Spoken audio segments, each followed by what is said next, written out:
In the dark, I reached for Brady. My arms bulked against the sides of a coffin-tight tunnel and I panicked. Slammed my head into the berth above me and clawed at the wall of Vincent's bunk. Pushed and kicked and fell through the privacy curtain and tumbled into the sleeper trailer's narrow passage. Dave snored behind the blinds in his bunk as I crawled over the cold carpet to the bathroom, heart bouncing heavy and sore, pulse surging behind my eyes and through my ears. My insides twisted like a dry dish rag and I retched and spat, panting on hands and knees over the spotless shower basin. Sweet and earthy scents blended with soap scum and mildew wafting up from the drain. I took the sharpest knife from the galley and pulled my clammy raincoat over my shoulders. The rain had stopped now and a low cluster of clouds floated between me and Orion as I toddled under the stars past the generators, beyond the tilted toilet graveyard, and infiltrated the pod of shuttered vendor wagons. My toes ached inside those oversized rubber ducky boots as I crouched in the mud, pulled up my hood, and worked the tip of the knife into the sidewalls of the Mojor Panda kitchen truck's tires. Not big slashes, just little slits releasing a sibilant four-part chorus sung in the round. The frigid hissing air numbed my cramped fingers as I traded the knife from hand to hand. Then I crept over the slick duckboard walkway and selected another card at random, some kind of sugared pastry on a stick. Pro tip number 1, if you're going to cut someone's tires, target the sidewalls. Most tread punctures can be patched, but a tire sidewall is structural, and once that's compromised, any proper shop will not attempt repair for fear of liability. Pro tip number 2, whenever possible, repeat your act of vandalism on at least one innocent, unrelated target. Neither victim can be sure they were specifically chosen, and each will likely assume the damage done was a random act. I dropped the knife in a trash barrel and made my way to Brady's coach, wringing my hands and hoping my fingers wouldn't be too stiff to play our next date if there was to be a next date. I thought of Kev and remembered how I liked him the first time I met him. I'd always admired Kev, damn near loved him ever since Five Ways were skinny kids with an album that topped the charts in the States, and I became a Penta fan in my 20s.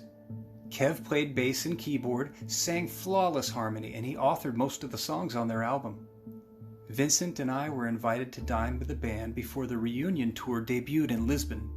Brady and Vincent met in the green room and they bonded effortlessly the way boys do. The rest of the band caught a whiff of Brady's alpha approval and Vincent shuffled into the deck like any other joker, but I was starstruck at the sight of Kev, positively unable to behave normally when we met. My head whirled in shock and delight when Maxim introduced me to Sahara.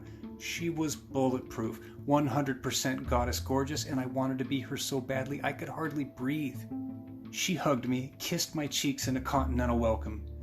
The other wives and girlfriends mirrored the dance of their queen bee, setting fire to that acceptance I seldom feel, pretend not to want, but secretly crave as a woman who doesn't easily make friends with other women. When I met Brady's partner Susanna, she said she liked my earrings and I melted. She was just starting to show. Five Ways and Citizen Samurai crowded together for photos. We crushed closer, arms over shoulders, as Brady led us in a canned mantra of break-a-leg solidarity, some kind of best show ever speech, and when he finished we threw our hands in the air and cheered. When dinner was over, Kev and I were alone at the table and he praised my harmony on Owen.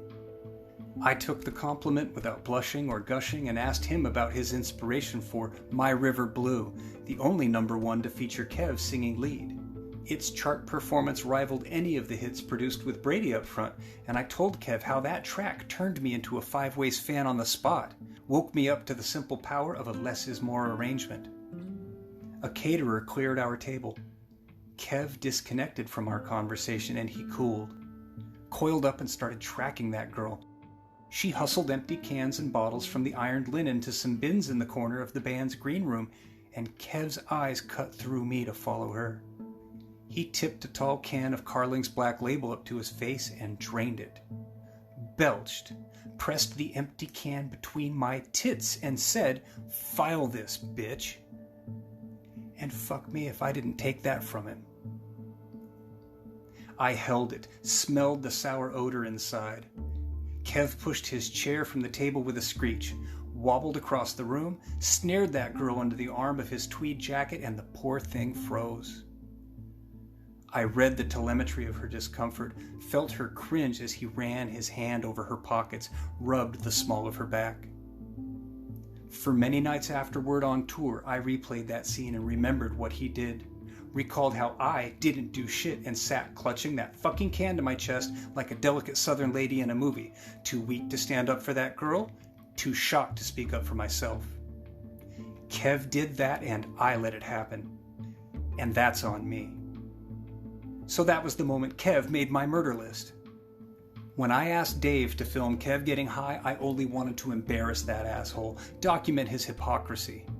Leaking the video to the press on an anonymous burner phone seemed a flawless plan of attack with limited fallout, but my hot news tip attracted a ruthless school of tabloid sharks to the scent of scandal, created a frenzy that blew up in my face when they rumbled me and Brady. If 5 Ways were finished, there'd be no need for Citizen Samurai to open their first UK show next week in Norwich, and I'd be double fucked, twice hoisted with my own petard.